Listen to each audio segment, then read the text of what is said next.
this episode, I want to talk about cutting a covenant. In the Old Testament, in the Hebrew, they don't make a covenant. The Israelites and the ancient Jews would cut a covenant. So when we read in the Old Testament about a covenant that is being made, that is an English term that we state, making a covenant. The Jews, the Israelites, they would say that they were cutting a covenant. And this is how we ought to think about this. Think of the word cleave. Cleave has two different meanings. One, you think of a cleaver, right? A type of knife that is going to cut something and split it apart. You can also think about cleaving onto something. Now, when you cleave onto something, it is something that has already been separated. It is two separate things. And so the cleaving is two things coming together. That is how the phrase cutting a covenant should be looked at. You are cutting something where you are separating something, two things. And then covenant means covenir, to bring together. So it's both things at once. It's a lot like the creation story. Think about the creation story in Genesis, Moses, Abraham, etc., where you're talking about covenant language. You have, throughout the creation story, all of this separation happening, light and dark, land and sea, the different foliage, different seeds, different categories of things, the different types of animals that are separated out into categories. Man and woman, you have first a man separated from himself, from his rib, symbolically, obviously. There's now man and woman. So that has been a covenant. It has been cut. It has been split apart. And the object there now is for everything to become one. So as everything has been cut and separated, then it is to be brought back together to made one. It's like the word cleave. It is both things at once. That is covenant. The same word applies, or the same meaning applies to the word atonement. Atonement has to do with covenant. It is our covenants to God to reach to Him, and God's covenant to us to reach down to us, the higher and the lower laws. It is bringing both of those together. That is at-one-ment, atonement. So taking a few examples from the ancient world, we can get a richer context here to this term Karat Berit. Karat Berit is to cut a covenant in Hebrew. So first, as with the example of creation, that is something that was known throughout the Middle East, throughout probably all ancient civilizations, actually. The same idea of a creation process of splitting apart and bringing back together was this ancient concept of covenant. And then we know about the records of the ancient Hittites. These are Middle Eastern up into Turkey, where the Hittites have records showing how these covenants would be made. Very interesting. So let's say, for example, you are a member of a kingdom and you wanted to make an agreement with the king. And what you were going to do was you would say something like, okay, I need some land. And if you give me the land, O king, and let me use this land, I will farm it and I will produce crops.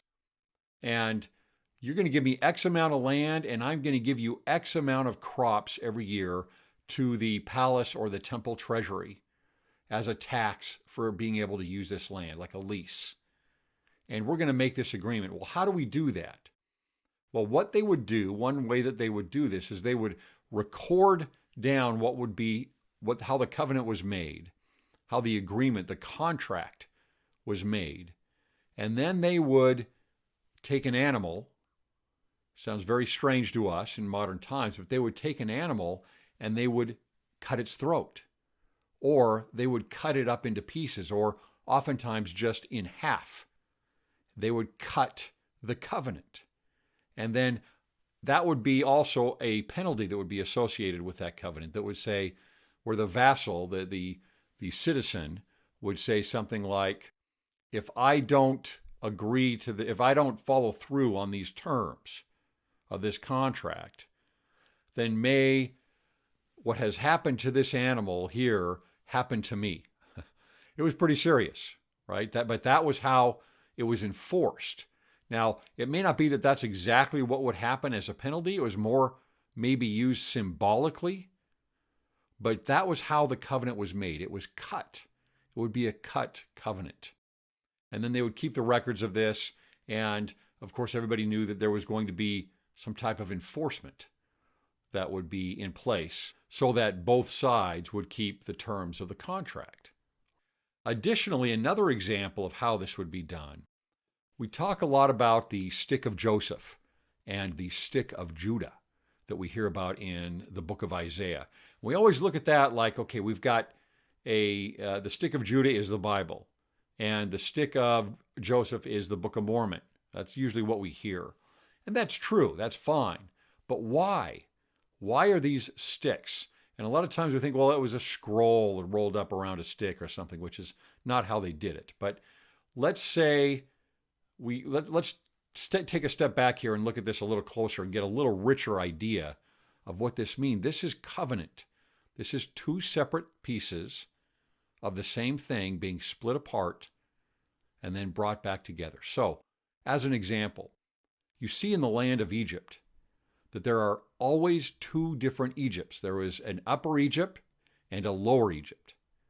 And there are different representations, even on, for example, if you look at King Tut's crown, there would be two different symbols there that would represent upper and lower Egypt. And it was oftentimes called the land, the something to the effect of the land of two lands, or the two lands.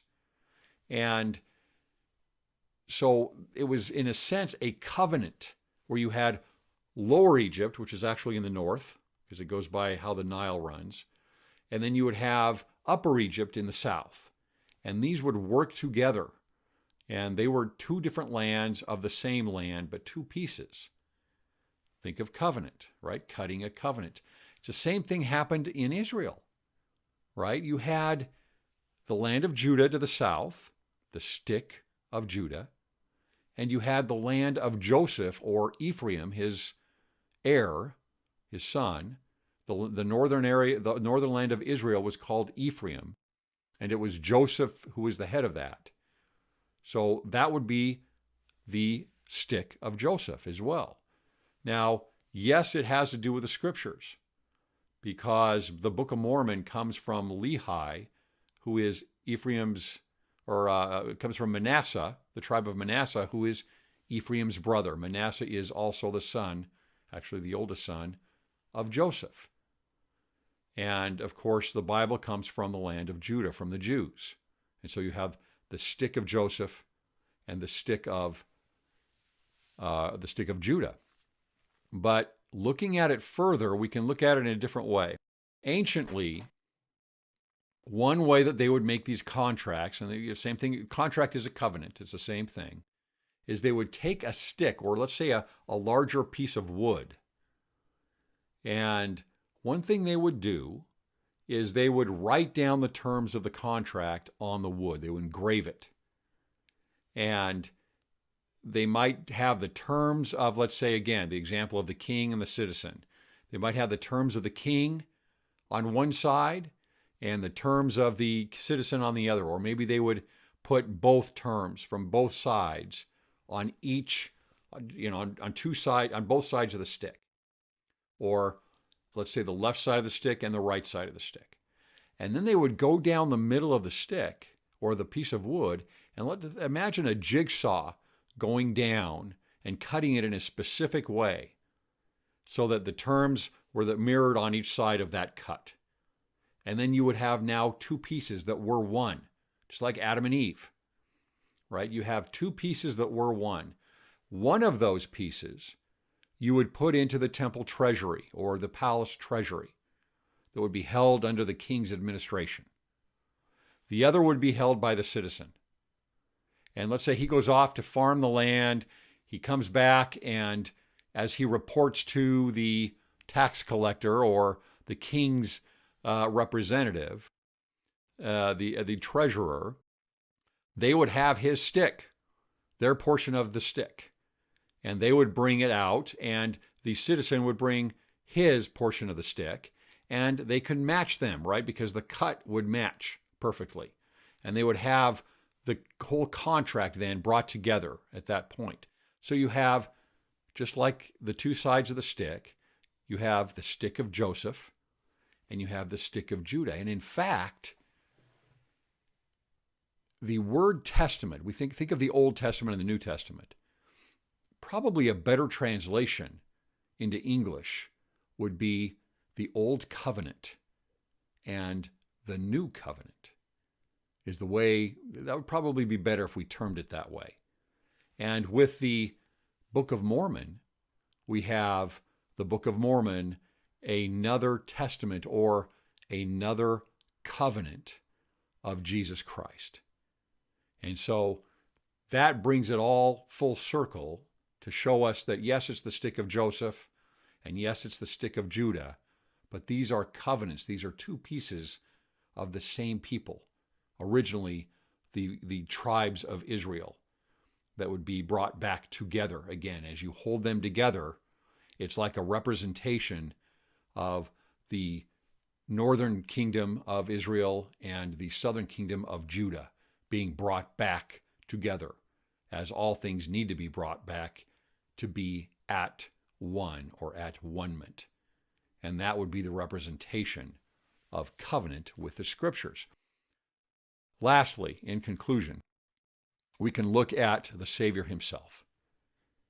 And as he went to the Garden of Gethsemane, and he bled from every pore, and then died on the cross, the marks and the wounds that he had on that cross are the covenant that were literally cut into him.